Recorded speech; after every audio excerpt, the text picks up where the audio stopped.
Hello, Leoness Boys. Thank you so much for being here. Today we are talking about our thoughts on Fight the Blight from Ghostfire Gaming. Before we do give you our thoughts, we have to say that this stream and this video that you're watching on YouTube are sponsored by Ghostfire Gaming, but it will not impact our thoughts in any way. We try to be as honest as possible when it comes to our reviews. We, the people here in front of you, my name is Tom. We have a Lachlan. I'm Lachlan. We have a Chris. Howdy. And we have a Reese. Hello. We have just played this game. We've played 3 games on camera. Some of us have played it previously, and we are going to give all of our thoughts on everything you need to know to make your mind up about whether or not this game might be right for you.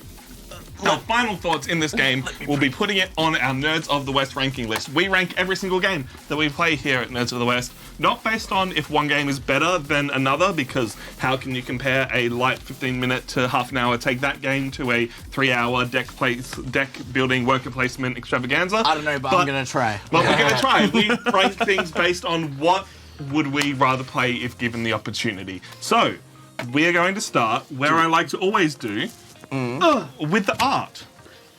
This is a very cartoony, a very almost animated, the art is popping out in front of you.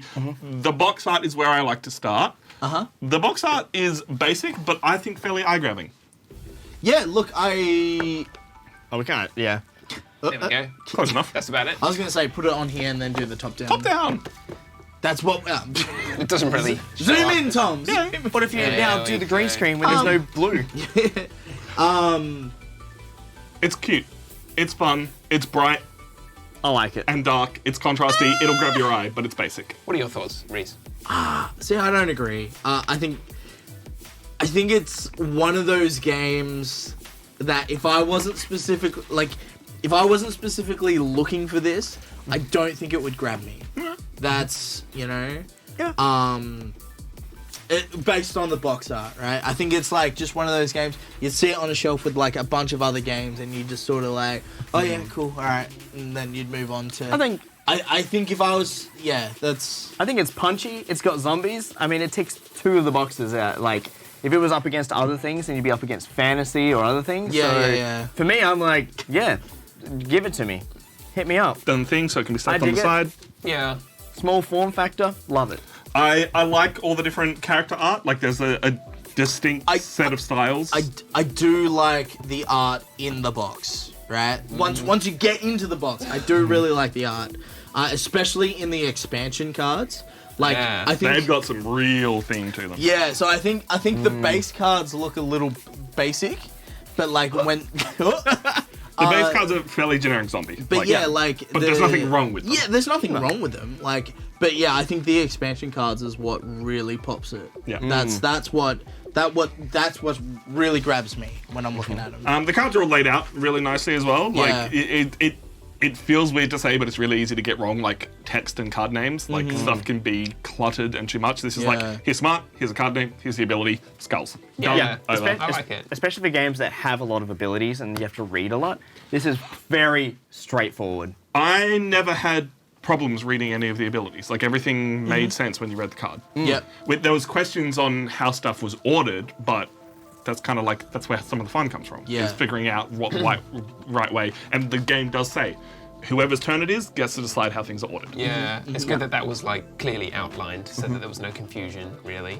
Yeah, and if we're gonna like touch on that, it's like, I feel like there was at no point that we were like, does this happen first or that happen first? It was like, everything was distinct enough that it was Yeah. like, you've got your actions and it's like, play this card, do this card, or it was like my ability where I could swap cards and it's like, oh, I've got this thing in front of me that says 2 skull cards can't be played in front of you. I was like, well, it's not getting played in front of me, it's getting swapped. So we were happy and it was quick enough to have house rulings happen immediately. I will say, like, well, we're moving into gameplay now.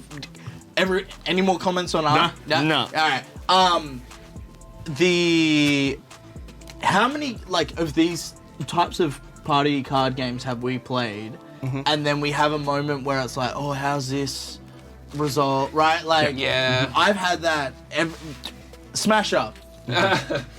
Right? Don't. Yes, Right? But, like, this just works. It just works. There Like, are there are so many moments in the game where you realize they've thought things through. Yeah, there's a lot going on. There's a lot of stuff like that you can do, but it all works. It just works. And that I love it because there's never very little times I felt was like, whoa, hold on, what?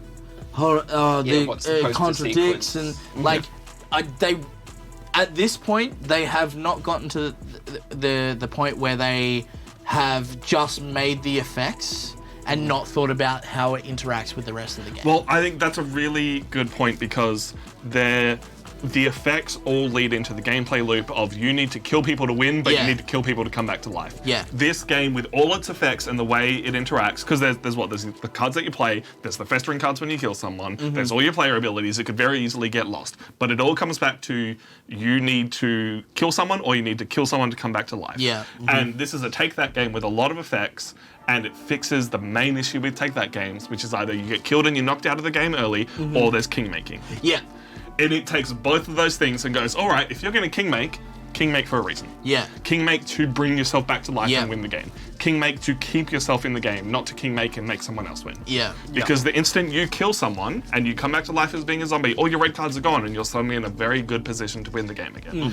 And you're taking that and being like, haha, screw you, you're not allowed that card. But it helps everyone at the table and it helps you stay in the game. Yeah. Yeah. Like, I take that game that doesn't feel bad to play and doesn't feel like, oh, well, someone's just going to win this at some point, Yeah. is kind of hard to pull off. Yeah. And For they've sure. done it. There was definitely moments where it was just like, it was anyone's game, no matter who was a zombie or who was a human. It's like, we're all working together to kill that one person to make sure that they don't win. But also, it was pretty balanced. And it was just like, at no point did I, have that feeling where it's like, oh man, Tom's gonna win. We should just all work together and get Tom. It's like we all need to work together to get Tom so that we can turn the tide. Like we need to work together to turn it around so then I can win and you can win.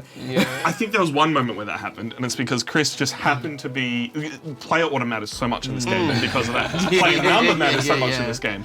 Chris happened to be, I think, the third person going, so everyone got a turn, and then Chris got a second turn and went, well, everyone's got some cards, kill. Yeah. Killed everyone in one go. Yeah. But the game's quick enough that if that happens, you're like, okay, cool, let's play again. Yeah, then you set up again and go. It's either a again. really long game where you're king making and think there's like strategy and, oh, do we let that card resolve? Do we let people keep stuff?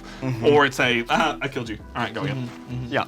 No, fantastic. Loved it. Yeah, there was Absolutely never loved a dull moment. I mean, we just played this for hours, and like I can't think of a time where I was thinking that it was slow, or that, you know, like you said, that maybe Tom was running away with it and there was no chance. Basically, there was always something to do, and it was like exciting the whole time. So in so many of these games, I know I'm talking a lot, in so many of these games, drawing a card is the thing that you do when there's nothing else to do. Yeah. In this game, drawing a card is a threat. Yeah. You either need to draw cards to have the ammunition ready to go, or you need to draw cards, in my case, to then be able to counter other people's cards. Yeah. But if you're drawing cards, there's the risk that you're going to reveal a Blight card. Yeah, then what do you do? And I was really worried at the start of it because I was like, it's one thing to have like everything to have the same backing, but then when you incorporate a different backing card, it always, I don't know, puts me on edge or makes me feel a little bit like... It takes that, like, that from Exploding Kittens, right? Where you're like, oh, I need cards to do stuff, but I also don't want to draw cards in case I blow myself up. Yeah. You know, and I think that also... Drawing 2 cards in this game has serious setbacks. Yeah, absolutely. And like, For sure. you know, like Morgan brings up a good point. No super long turns either. Yeah. When you do have a long turn, when someone is like taking their time, you're still invested because you're like, what are you gonna? What are they gonna do? Especially when a black card's out, because we're like, oh, he can't draw, or is he going to? And yeah, You know? the turn economy was really good because it's like you've got 3 action you can do plus like your special ability for your player. There was extra actions that added on top, but it was still like, cool, I'm gonna play a card, draw a card. Like, the actions are just like really simple, which means that they're not hard to complete, so you don't get stuck into being like, then if I do this and then this stack this and this does this and this and this and this, and it's just like, it was really fast. And you're not just playing a game where it's got 1 action per turn, which like, This could get really slow if it was 1 action per turn. 1 action per turn would be like this, then this, and this, and you wouldn't actually really get anything done. Whereas I think they hit the nail with the 3 turns, but you get more actions here and there. But it never felt like, oh man, this person's taking 5 turns. He's got a massive advantage over me, who's only got 3 turns. With the actions and the cards, I like that every single component, like each card, did a very, very simple effect. But the point is that obviously in a whole turn cycle around the table, there are 12 of those things going on. So it's easy to add that little rule in your brain. You're like, okay, I need to be mindful that Tom has that thing that can draw 2 cards at any moment, and that Reese can, stop a red card. So all those things are really simple to remember. Yeah. I do like the complexity that the expansions brought, because the base game itself was quite simple. But I think I much prefer that to, like, for example, how you said if you had 1 card and it had 4 paragraphs of what it did. I would much prefer the simpler format. I love the death deck. Yeah. Because I feel like the death deck was, while playtesting this, they went, all right, when you kill someone, you get rid of your red cards. Oh, this game will go on forever then. Yeah. And then it's like, no, now you have permanent skulls in front of you. Yeah. And the game quickens up because of it. Yeah. For sure. Like, Yeah, good. Well, just it's good good game sorta- design Because all the way through. I was gonna say, I was very worried that was gonna be the case, especially during that first game. I'm like, are we gonna have a situation where this just Never they're like, going. oh, it's 15 to 30 minutes, and we're like 2 hours in. Can we just end the game? And the death deck sort of helps with that, especially if you keep killing each other, right? but it's not always a threat. There's good cards Yeah, or there's interesting good- cards yeah, in there yeah. as well. Well, like the cure came up a bunch, and also the skulls turned the tide for that last ending where it was like, hey, you know what? You've got 2 permanent skulls, so all I need to give you is 4 more. Yeah, which to me is easy like- as 2 cards. Yeah. And there's no, I was just looking, there's no 3 skulls in there. It's Yeah. only 2s. I So.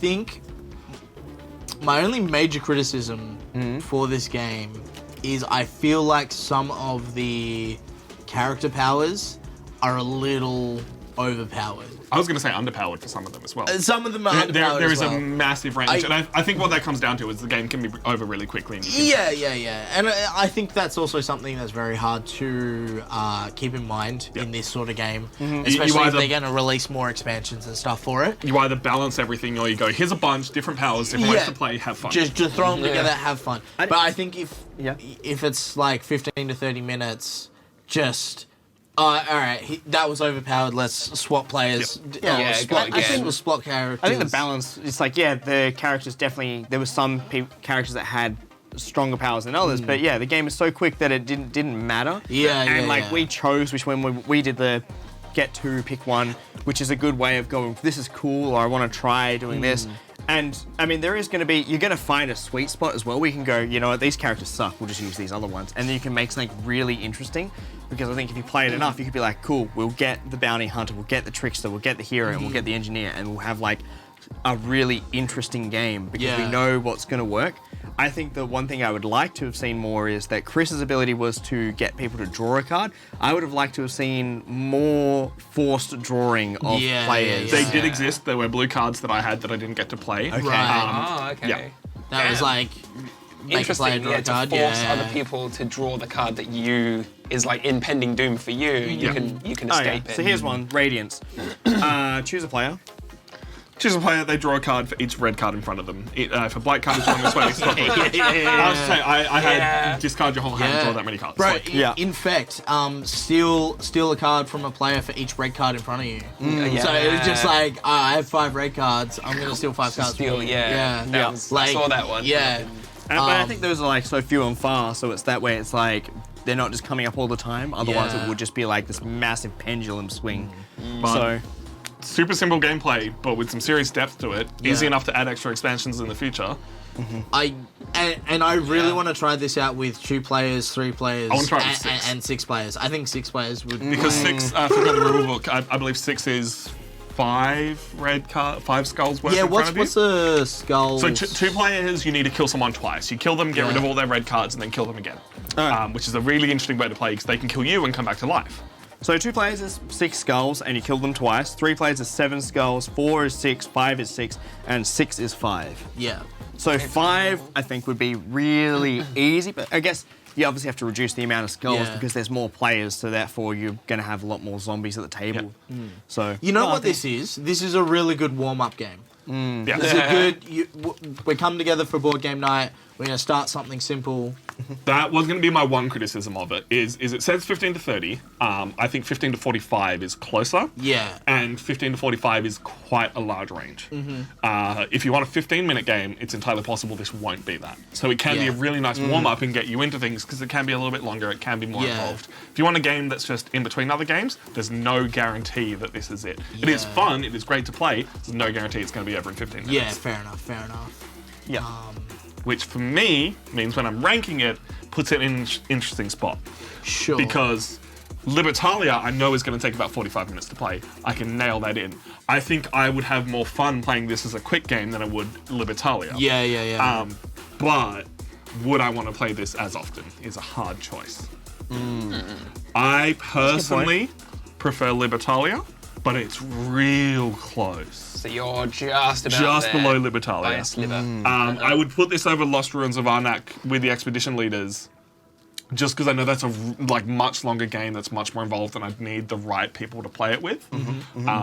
That's not to say that I don't like playing that game. Yeah, of course. Reese, you got any ideas? Yeah. Huh? I love Dune Imperium. Like, I really enjoyed Dune Imperium.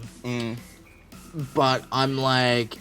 This is such a hard one because it's such a quick game, It's right? also, this is so fresh because I haven't played Dune Imperium in like 6 months. We just played this now, and I'm like, I want to play more. I think I've got to put it in line with Dune Imperium.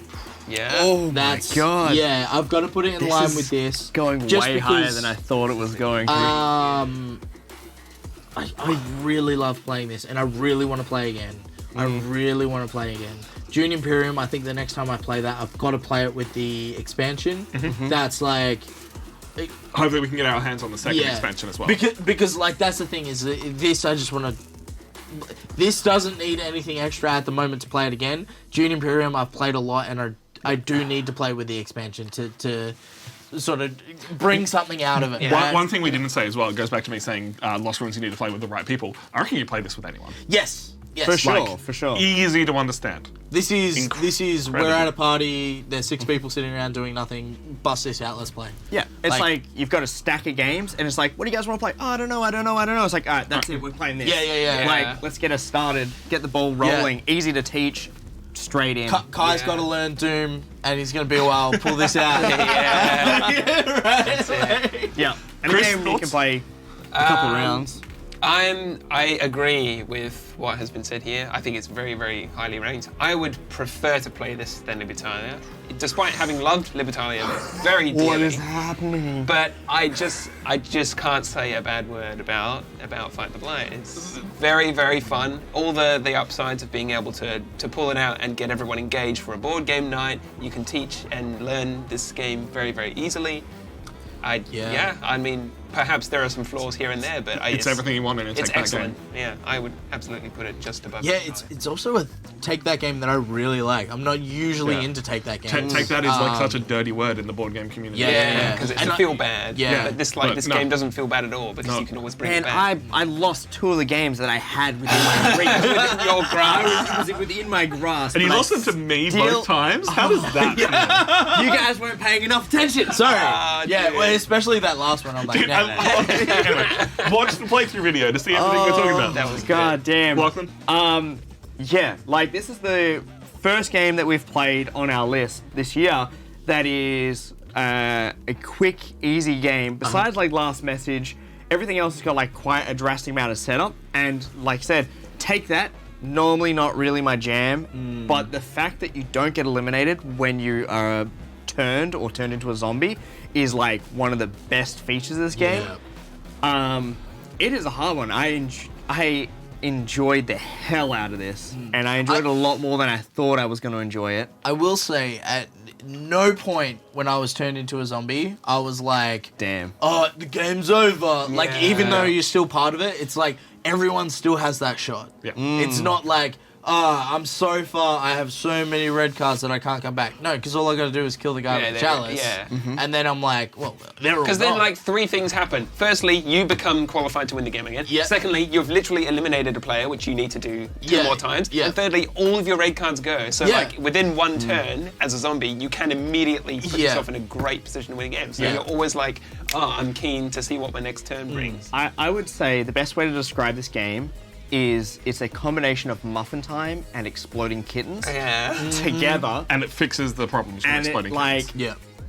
I like it. I would say I enjoy this more than both of those games because it's like it takes what's good from Muffin Time and what's good from Exploding Kittens and it mashes them together without without bloating the game. Exploding Kittens has a lot of goddamn cards. Yeah. And it's pretty straightforward, but like it goes on and it goes on and then you're eliminated and you miss out. And it's got a cute golden chalice.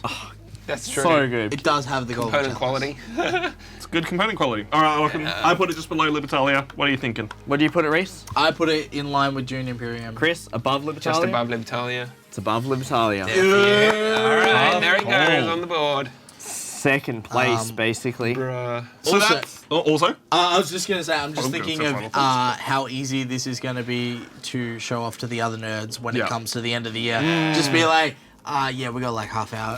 Bust it out. You got to play Fight this. the Blight. So many times it's like, man, we gotta re-rank the board.